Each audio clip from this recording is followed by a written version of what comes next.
मित्रों, आज हम चर्चा करेंगे कि जब हम साधना करते हैं तो हमें कितने देवी देवताओं का पूजन करना चाहिए। कई लोगों की शंकाएं रहती हैं कि गायत्री मंत्र के साथ में हम दूसरे मंत्र का भी जाप कर सकते हैं क्या। तो ये बड़ी भ्रांतियां लोगों के दिमाग में रहती हैं। हमारे हिंदू धर्म का सबसे बड़ा दुर्भाग्य ये है कि हमने इतने सारे देवी देवता इकट्ठे कर लिए हैं कि हम भ्रमित हो गए हैं। आप मंदिर में जाएं तो मंदिर में भी आपको एक ही देवता नहीं मिलेगा। आप हनुमान जी के मंदिर में जाएंगे तो वहाँ पर आपको और भी भगवानों की मूर्तियाँ मिल जाएंगी। आप किसी भी मंदिर में चले जाएं, एक ही मूर्ति अकेली उसी भगवान की नहीं मिलेगी। तो हम जो है बट गए हैं, हमारी शक्तियाँ जो है वो बट गई हैं। तो देवता किसी का बुरा कर सकते हैं क्या? यदि हम किसी एक मंत्र का जाप करते हैं और दूसरे देवता का जाप नहीं करते तो क्या हमारे साथ में अनर्थ हो सकता है क्या? इन्हीं सब भ्रांतियों से आज हम आपके ऊपर से पर्दा उठाएंगे। इन्हीं सब चीज़ों के बारे में आज हम आपको बताएंगे। बहुत ही अच्छा विषय है। आप यदि इस वीडियो को सुनेंगे तो निश्चित रूप से आपकी कई प्रकार की भ्रांतियाँ दूर होंगी। राधे राधे, जय श्री कृष्णा, नमस्कार। मैं आचार्य पंडित गिरीश वारुल्य, गायत्री महामंत्र। ओम भूर्भुवः स्वः तत्सवितुर्वरेण्यं भर्गो देवस्य धीमहि धियो यो नः प्रचोदयात्। अखण्डमण्डलाकारं व्याप्तं येन चराचरं तत्पदं दर्शितं येन तस्मै श्री गुरवे नमः। तस्मै श्री गुरवे नमः। मित्रों, हमने इतने सारे देवी देवता इकट्ठे कर लिए हैं कि हमारा जो हिंदू समाज है वो भ्रमित हो गया है। आप मुसलमानों को देखो, एक साथ नमाज पढ़ते हैं, एक साथ इकट्ठे होते हैं। सिख समाज को देखो, एक ही जगह गुरुद्वारा में जाते हैं। जैनियों को देखो, सिर्फ जो है वो महावीर को मानते हैं। लेकिन हमारे इतने सारे देवी देवता हमने इकट्ठे कर लिए हैं और उनके अंदर इतनी भ्रांतियां हमने पैदा कर ली हैं कि हर चीज़ में हम भयभीत होते हैं। तो हम जब किसी मंत्र का जाप करते हैं तो उस समय हमारे अंदर कई प्रकार की भ्रांतियां होती हैं कि ये देवता तो नाराज़ नहीं हो जाएगा, वो देवता तो नाराज़ नहीं हो जाएगा। देवता का अर्थ ही होता है कि जो देता है। जो देता है वो नाराज़ कैसे हो सकता है? वह कदापि नाराज़ नहीं हो सकता है, चाहे आप उसकी साधना करें या ना करें। लेकिन हमारे अंदर इतनी भ्रांतियां पैदा हो गई हैं कि हम बड़े भयभीत हो जाते हैं। ईश्वर एक है। जैसे कि आप हम ही को ले लें। आप हमें कोई आचार्य के नाम से पुकारता है, कोई बोलता है आचार्य जी, कोई गुरु जी बोलता है, कोई पंडित जी बोलता है, कोई सिर्फ हमारा नाम लेता है गिरीश, कोई बारोलिया जी बोलता है, कोई सिर्फ बारोलिया बोलता है। अब हम यदि अपने परिवार में जाएं तो कोई हमारा जो भाई है वो हमें मंझले भैया बोलता है, तो कोई किसी रूप में जाता है। जब हम ससुराल जाते हैं तो हमें दामाद जी बोलते हैं। यानी जहाँ जहाँ है व्यक्ति की कई प्रकार के नाम हैं। जैसे कि हम विष्णु सहस्त्र नाम पढ़ते हैं, विष्णु जी के सहस्त्र नाम हैं। अब उन सहस्त्र नामों से सहस्त्र मूर्तियां बना दी गई।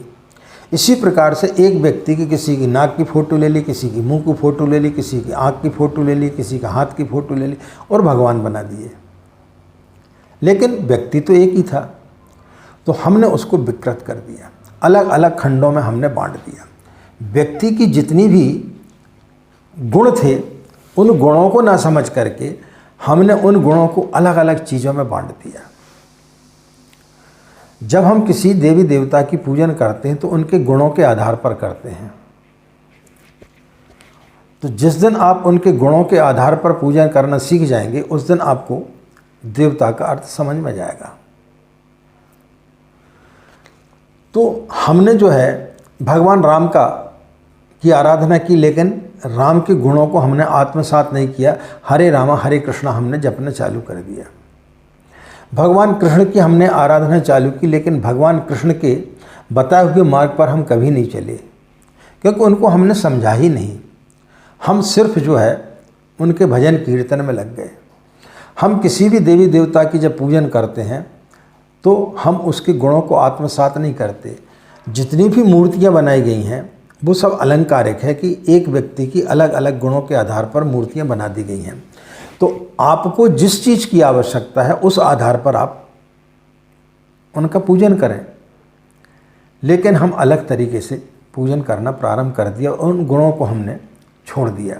तो जब तक आप उन गुणों को आत्मसात नहीं करेंगे, उन गुणों के बारे में नहीं समझेंगे, तब तक आपकी पूजा व्यर्थ जाएगी। एक कहावत है कि 7 मामा का एक भांजा हमेशा भूखा रहता है। एक भांजा अपने मामा के घर गया, उसने पूछा कहाँ से आ रहा है? बोले फलाने मामा के घर से आ रहा हूँ। तो बोले ठीक है, तुमने भोजन तो कर ही लिया होगा। दूसरे के यहाँ गया, उसने भी यही सोचा। तीसरे के यहाँ उसने भी यही सोचा। चौथे के यहाँ पे गया, उसने भी यही सोचा। 7 मामा के यहाँ गया, लेकिन भूखा का भूखा रह गया। न किसी ने पानी पूछा, न किसी ने चाय पूछी और न किसी ने खाना खिलाया। और एक ही मामा रहता तो उसकी आवभगत भी होती, उसको भोजन भी मिलता, उसको चाय भी मिलती, उसको सब कुछ मिलता।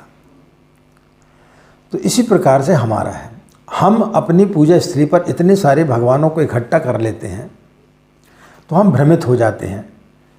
हम सोचते ये काम ये भगवान कर देगा, एक काम ये भगवान कर देगा, और जबकि वो सोचता, अब ये भी हम सोच सकते कि भगवान सोचेगा चलो ये कर देगा, ये कर देगा, और आपका काम किसी के द्वारा नहीं हुआ। तो मामा 7 मामा और एक भांजे की जैसी हमारी कहावत हो जाती है। इस कारण से हमें कोई भी मंत्र फलित नहीं होता है। एक पर यदि हम आस्था करेंगे तो फिर हम निश्चित रूप से उसमें सफल हो सकते हैं। अनेक प्रकार की भ्रांतियाँ हमारे समाज में, हमारी हिंदू संस्कृति में आकर के बैठ गई हैं। आपको चूल्हा बनाना है, आटे की चक्की बिठाना है, आपको यात्रा करना है, तो मुहूर्त की आवश्यकता पड़ने लगी। उनका मुहूर्त चाहिए। क्यों? चंद्रमा आपके सन्मुख नहीं है। ऐसी स्थिति में दशासूल लग गया है तो चंद्रमा आपके ऊपर नाराज हो सकता है, चंद्रमा आपका अनिष्ट कर सकता है, चंद्रमा आपका जो है एक्सीडेंट करा सकता है, चंद्रमा आपकी यात्रा में बाधा पहुंचा सकता है। इस प्रकार से हमें भयभीत कर दिया गया है। बच्चे की शादी आप कर रहे हैं, जैसे तैसे कोई संबंध मिला, अब संबंध करना है उसका, लेकिन जब आपने मुहूर्त निकलवाया तो उन्होंने बोला गुरु जो है वो विराजमान है, इसलिए शादी नहीं हो सकती। क्यों नहीं हो सकती? क्योंकि बृहस्पति जो है वो बैठे हुए हैं। तो बृहस्पति क्या करेंगे? बच्ची का तलाक दिलवा देंगे, बच्ची की ज़िंदगी जीना हराम करवा देंगे। तो देवता ऐसा क्यों करेगा? ऐसा देवता क्यों करेगा?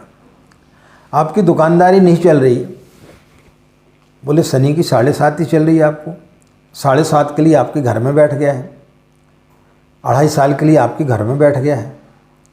आपको राहु की दशा चल रही है, राहु आपके घर में आकर के बैठ गया है, तो फिर आप कैसे सफल हो सकते हैं? यानी इतने ज़्यादा हम भ्रमित हो गए हैं कि देवी देवताओं की एक एक चीज़ पर हम आश्रित हो गए हैं। आपको बच्चे का मुंडन संस्कार कराना है तो आप जैसलमेर जा रहे हैं, किसी देवी देवता के यहाँ पर जा रहे हैं, बगैर उसके आपके बच्चे का मुंडन नहीं हो सकता, क्योंकि देवी देवता जो है आपके बच्चे के बाल चाहते हैं। वहाँ पर जो है बगैर बाल लिए देवी देवता आप पे प्रसन्न नहीं हो सकते। यदि आपने वहाँ पर जो है बाल नहीं कटाए, दूसरी जगह कटा लिया, तो फिर देवता क्या काम करेंगे? आपके बच्चे को गंजा रख देंगे, आपके बच्चे के अंदर ज्ञान ही नहीं आएगा। इन सब भ्रांतियों में हम इतने ज़्यादा पड़ गए हैं जिसका कोई हिसाब नहीं है। आपकी कुंडली में उन्होंने बोला है कि मार्केश लगा हुआ है। अब मार्केश लगा हुआ है तो क्या 1.25 लाख का महामृत्युंजय का जाप कराने से मार्केश ठीक हो जाएगा? यदि 1.25 लाख का अनुष्ठान करने से मार्केश ठीक हो जाता, आप कितने बड़े से बड़े ज्योतिषी के पास में चले जाएं, भाग्य कोई भी नहीं बदल सकता आपका। ज्योतिषी सिर्फ आपके भाग्य को पढ़ करके बता सकता है कि आपके भाग्य में लिखा क्या है, लेकिन हमें भयभीत कर दिया जाता है कि आपका शनि बैठा हुआ है, आपका राहु बैठा हुआ है, आपकी बच्ची की शादी नहीं हो सकती क्योंकि बृहस्पति बैठे हुए हैं। अब ऐसी स्थिति में क्या किसी नग के पहनने से वो दोष दूर हो जाता है, या किसी पूजा पाठ कराने से वो ग्रह प्रसन्न हो जाता है? जो देवता छोटी सी पूजन से यदि प्रसन्न हो जाता है तो वो फिर वो देवता नहीं हो सकता। देवता का अर्थ ही होता है जो देता है, जो नाराज नहीं होता है। आप बड़ी से बड़ी गलती कर देते हैं। आपके माता पिता आपसे नाराज होते हैं क्या? आपके मित्र आपसे नाराज होते हैं क्या? नहीं होते। तो जब मनुष्य किसी के ऊपर नाराज नहीं होता तो देवता कैसे नाराज हो सकते हैं? मित्रों, बहुत सारी चीज़ें हमारे शास्त्रों में अलंकारित रूप से लिखी गई हैं। अभी जैसे नवरात्रि का पर्व आने वाला है, आप दुर्गा जी की पूजा करते हैं, आप जो है दुर्गा जी का पाठ करते हैं, चंडी का पाठ करते हैं, पुजारी आते हैं, हर एक पंडाल में जाते हैं और दुर्गा सप्तशती का पाठ करते हैं, चंडी का पाठ करते हैं। लेकिन क्या वो इस सब देवी देवता थे? जब राक्षसों ने देवता के ऊपर आक्रमण किया और राक्षस हार गए, तब वो ब्रह्मा जी के पास में गए तो ब्रह्मा जी ने उन्हें एक शक्ति दी। वो शक्ति कौन सी थी? दुर्गा, चंडी, काली जिसे हम बोलते हैं। तो वो शक्ति कहाँ से आई?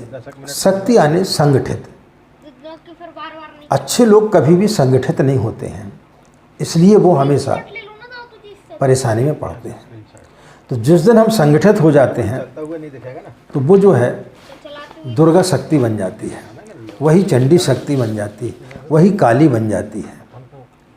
ईश्वर तो एक ही है, उसके स्वरूप हमने अलग अलग कर दिए हैं। कैसा स्वरूप हुआ कि उन राक्षसों को मारने के लिए सारे देवताओं को उन्होंने एकत्रित कर लिया। तो जिस दिन सारे अच्छे लोग एकत्रित हो जाते हैं उस दिन बुरे लोगों को मारना आसान हो जाता है। अन्यथा क्या होता है कि एक बुरा व्यक्ति 1000 आदमियों के ऊपर भारी पड़ जाता है, क्योंकि वो 1000 व्यक्ति संगठित नहीं हैं। आपने कितनी न्यूज़ में देखा होगा कि एक व्यक्ति आया, एक गुंडा आया और पूरे मोहल्ले में आतंक जो है फैला करके चला गया और सारे लोग देखते रहे। क्यों देखते रहे? क्योंकि वो संगठित नहीं थे। 2 चोर चले जा रहे थे, वहाँ से 4 लोग जा रहे थे। उनमें एक ब्राह्मण था, एक बनिया था, एक क्षत्रिय था और एक शूद्र था। तो उन्होंने उन चारों को लूटा। 2 लोगों ने 4 लोगों को लूट लिया। कैसे लूट लिया? क्योंकि वो संगठित नहीं थे। जब वो उनके पास में गए तो उन्होंने बोला, पंडित जी आप तो हमारे जो है पूजनीय हैं, आप देवता तुल्य हैं, हम तो आपको हमेशा चरण बंदन करते हैं आपका, हम आपको भला क्या लूटेंगे।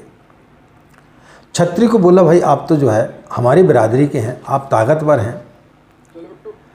बनियों को बोला, भाई आप तो समाज के लिए पैसा खिलाते हैं, समाज का कल्याण करते हैं, लेकिन ये आदमी ठीक नहीं है। तो अब वो तीनों ने सोचा कि हम तीनों से तो इनका कोई लेना देना नहीं है, मारने दो उसको। उसको मारा, उसको लूटा और उसको एक झाड़ से बांध दिया।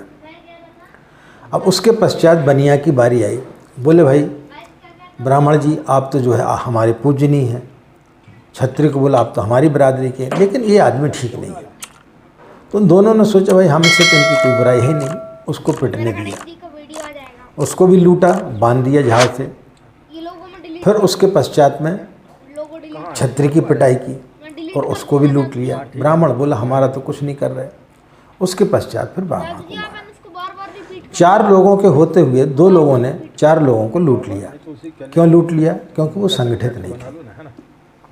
तो अच्छे लोग संगठित नहीं होते हैं। जिस दिन हम संगठित हो जाएंगे उस दिन हमारे अंदर जो है दुर्गा शक्ति, हनुमान जी की शक्ति, काली की शक्ति, सब शक्ति आ जाएंगी।